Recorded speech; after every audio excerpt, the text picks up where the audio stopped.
Want to know what two Dachshunds think of Kotor, the town of cats? Then stay tuned as we explore the old town, the marina and beaches. This is part of a 2-week Balkan road trip. We left the remote farm and drove the serpentine scenic route to Kotor.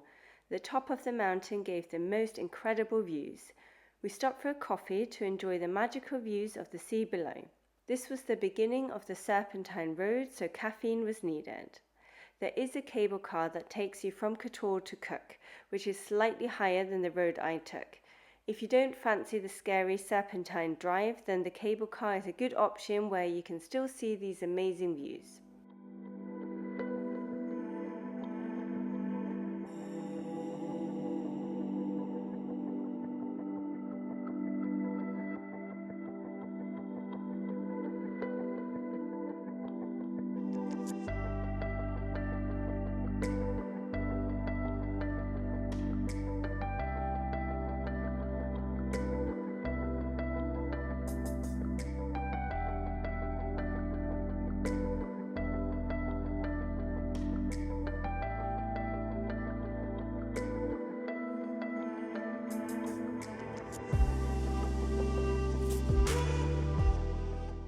The girls naturally posed for a few pics, but the sun was in the eyes, so they looked a bit grumpy. It did not take long before we hit our first roadblock. A bus was trying to pass up and the cars had to reverse inch by inch to allow it through. The drop down was steep and the protection barriers were usually only tiny if present at all. Being a bus driver in Montenegro would definitely not be a job for me. While I waited for the bus to pass, I was able to snap a few more pics. I thought I had already driven on some pretty bendy roads in Montenegro, but my sat-nav had never looked like this before. This was going to be fun. The girls are fab in the car traveling and did not get car sick at all. I'm very proud of my babies. Here is another traffic jam. It seemed like there was only a centimetre on either side sometimes. The really scary parts I was not able to film, but I think you get the picture. The Serpentine Road is 5.5 miles long and has 16 hairpin turns. You go down over 400 meters in sea level. The views are just spectacular, but I wouldn't recommend the drive for nervous drivers.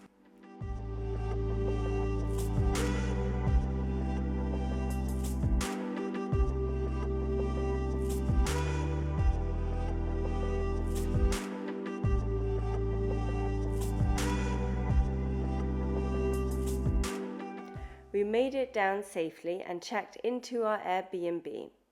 It was a 7-minute drive from Kotor, which was better when you stay with dogs. The flat was on the 2nd floor and we had an amazing view. The host was really helpful and advised us on the free street parking in Kotor, which was along the sea road just past the Roma supermarket. This was fab as we then walked to town along the water for 10 minutes.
Our first stop was lunch at the Tarika restaurant.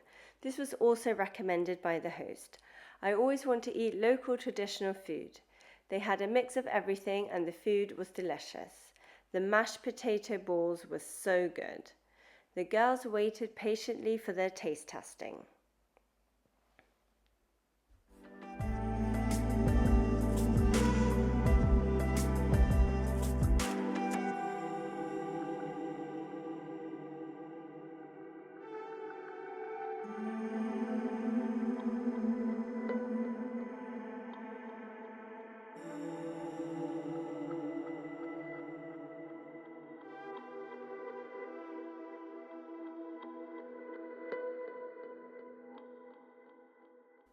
We were now ready to explore the old town. There are 3 gates to enter. We entered through the north gate, also called the river gate.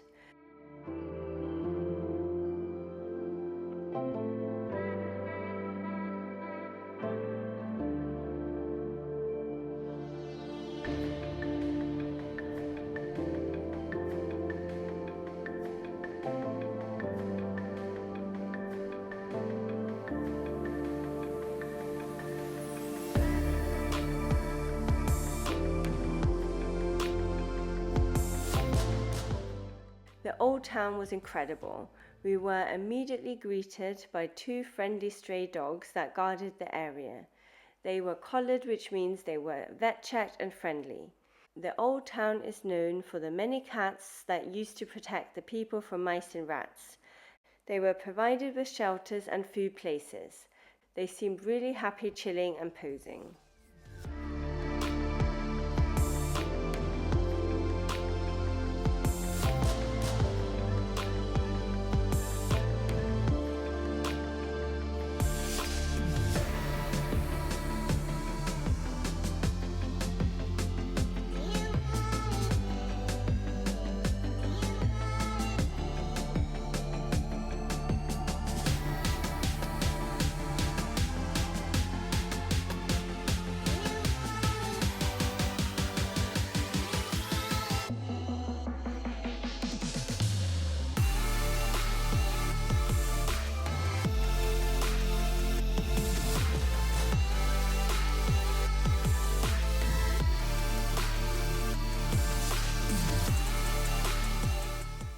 There was plenty to look at in the old town. Churches, monasteries, palaces, the clock tower, plenty of cat shops and museums. There were also theatres and schools. The cobbled streets were narrow. The cats were really confident and stood their ground, and so the 2 Dachshunds were on their best behaviour. They ignored them and pretended not to see any cats, as they do like to bark if one runs away from them. Like always, I try to show the girls the beautiful touristic sites, but all they care about is smelling pee at the corners and bins. The Dachshunds got so much attention in the Balkans. They were like little celebrities. People would stop to take pictures and videos and pose with them. The girls loved their attention.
girls were not impressed with the tourist shops. It was all about cats and not dogs.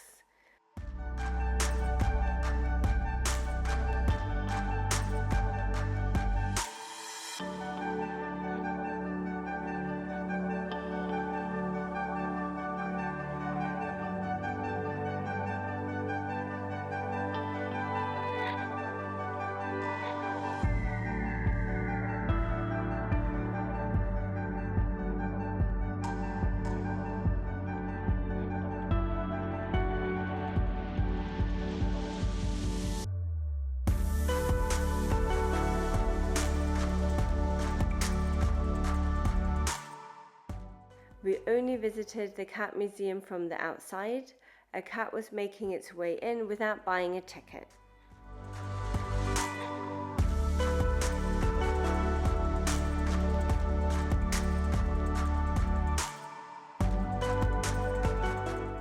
We left the old town through the south gate, also known as the sea gate, and explored the marina.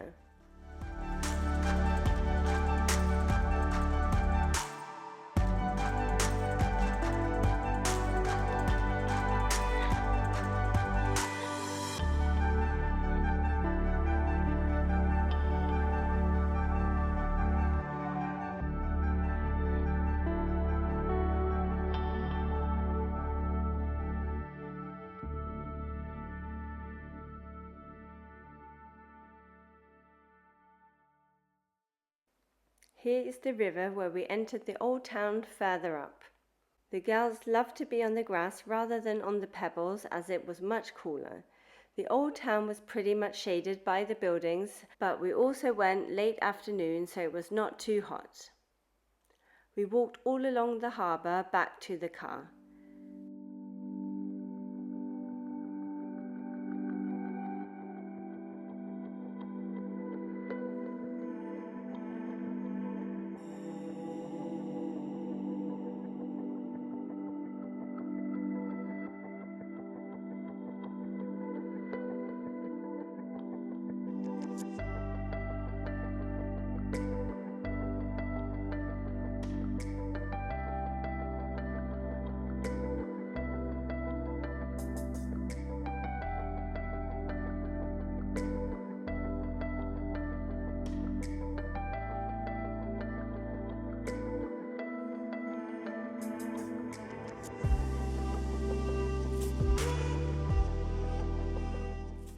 I wanted to watch the sunset, so I stopped for a coffee and a cake.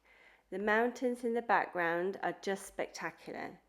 Amy was ready for a nap.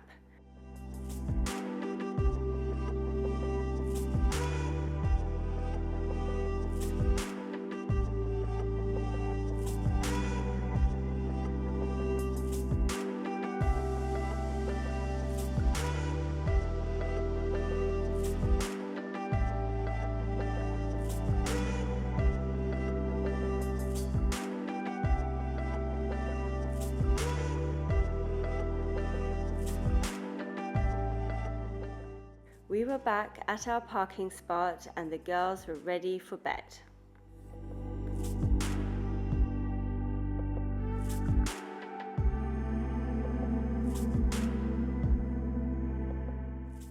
The next morning the girls needed some convincing to get up. There was only instant coffee at the Airbnb and no Italian coffee maker, so I had to find a decent coffee somewhere. Poor Amy got stung by a bee. She reacts badly and needs an antihistamine tablet. Luckily, I had remembered to pack them. The tablet worked while I had my coffee and then she was back to normal. Poor girl.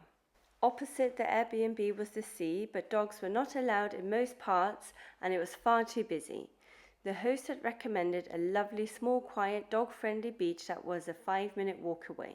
The Balkans don't often have pavements, so you have to be careful walking along the road. Some parts had a barrier, so that was good for the dogs. This was the entrance. If the host had not shown me the beach on the map, I would never have entered here. That is why I like to stay in Airbnbs, as we get such good recommendations from the locals. This was my favourite beach from the whole trip. The water was shallow and the waves were not so bad, so Foxy was happy to play ball. Amy would only go in if she was on my back when I swam. This place was so amazing.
There was a mussel and oyster bar another 5 minutes walk away. You saw where the mussels and the oysters were farmed. There was a net here ready to eat, I assume.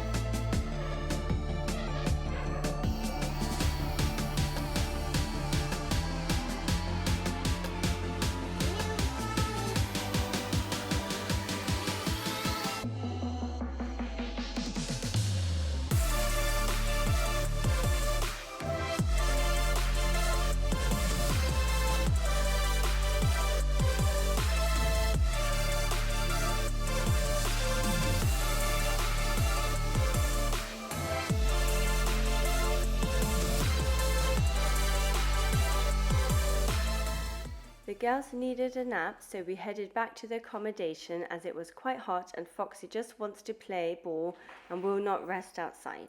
In the afternoon, I thought it may be interesting to see a shopping centre as it was also cooler for the dogs. However, the security guard threw us out in quite a rude way. This was the only time that the dogs were not welcomed in the Balkans.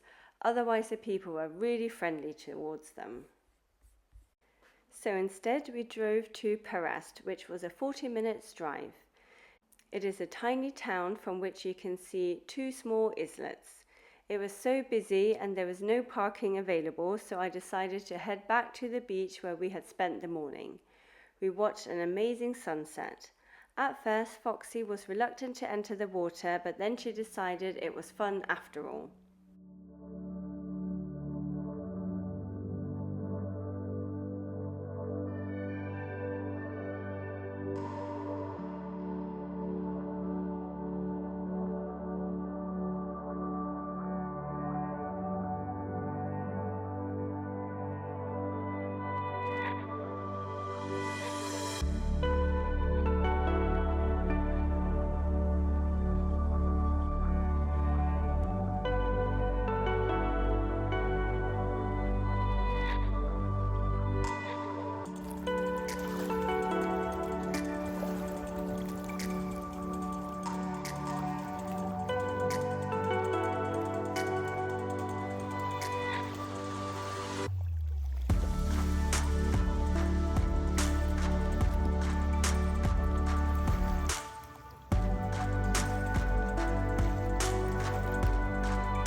We returned back to the Airbnb just in time for the last sunset pics.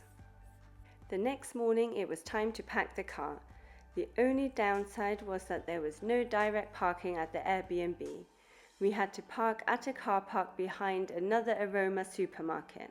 I made a quick stop in the supermarket. The prices were the same, if not more, compared to Austria.